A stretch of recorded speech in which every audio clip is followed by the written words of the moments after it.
Alpha and Sika, the Samoan Warriors, and of course their financial advisor in the ring now, the big cat Ernie Ladd, against the challengers for the title, Bob Roop and Ted DiBiase. Bill, should be a wild title match right here on Mid-South Television. Well, again, I got to congratulate Grizzly Smith. You know, he gives the people at home the best right here on television. I guess that's why Mid-South Wrestling is #1 in its time segment in every market that it plays. And this is a great bout.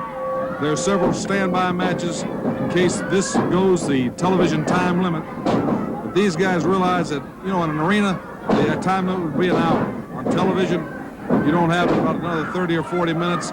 They know they got to make it happen. They got to get out there and put it together. So they'll be taking a lot more chances. A lot of pride at stake.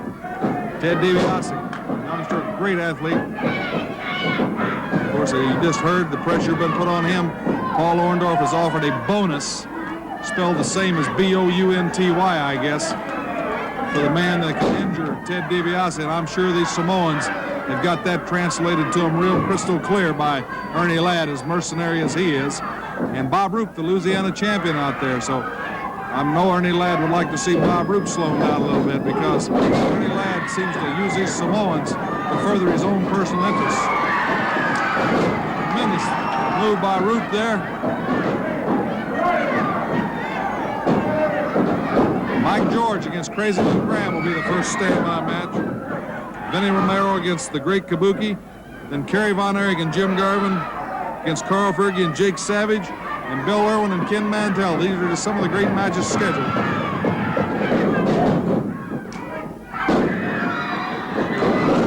Good drop kick. You know, DiBiase's got that tremendous range and that fluid motion. He's about 250 pounds. He told me today that he's back up. He's regained his weight since his injuries and stuff in Atlanta. And he really feels back in the prime of his wrestling career.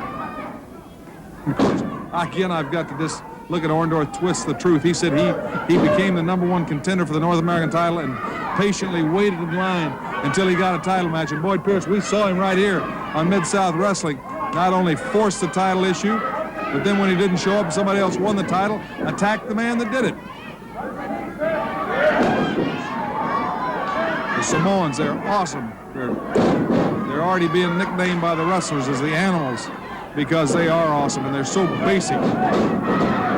Small warriors, and they take it to you. They're both over 300 pounds. They can move.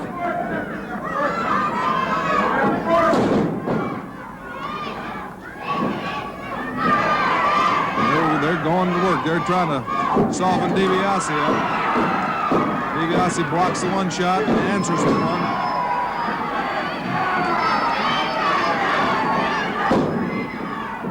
Alpha and Sika. Crowd chanting for Ted to go. They're getting Ted over in the corner and isolating him. They can isolate him from Bob Roop and not let him get out and make the tag. They got 4 seconds to one man to get out. That's that teamwork. The brothers have been together. They've been together for years. 13 years they've been wrestling together, so they've got every angle where they can capitalize on it. In 4-second count, they can do a lot of damage to a man. They hollered each other in Samoan in the ring, so nobody can pick up their signals.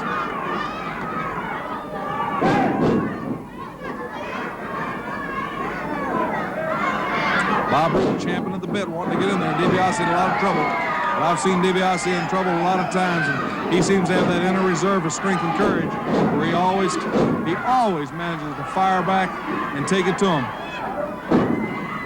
Let's face it, when your father was critically injured and died wrestling in the ring, for a young man to want to follow in those footsteps and to become a superstar like his father was, that takes a lot of guts and courage right there.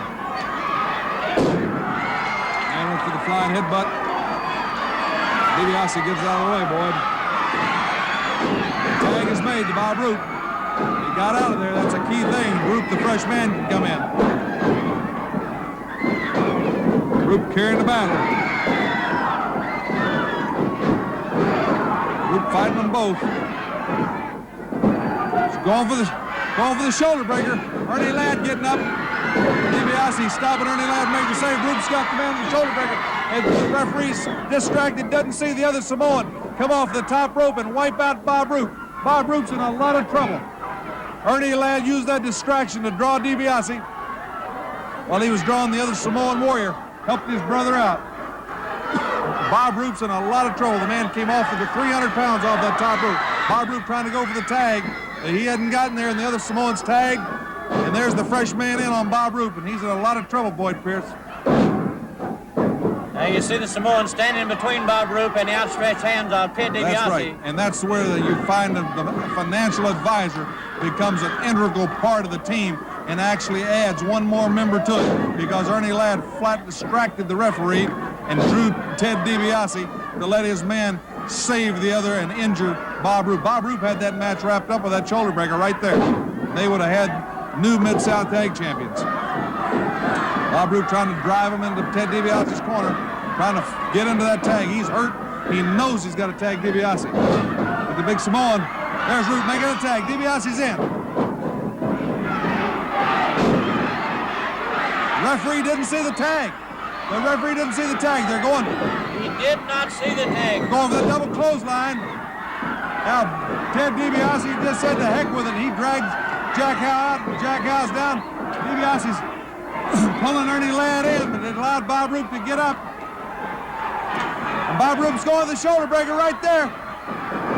DiBiase's got Ladd out of the way. Bob Roop's going for the shoulder breaker. Referee counting the fall. 1, 2, 3. Looks like we got new Mid-South Tag Team Champions. New Mid-South Tag Champions, Jack Howe. Bob Roop's holding it. It's signifying they won. But Jack Howe hit a 3 count, but he's saying no now. Bob Roop's grabbed the titles, giving one DiBiase and hold him up. But Jack Howe's saying no, Boyd Pierce. Bill, let me try to find out what the official decision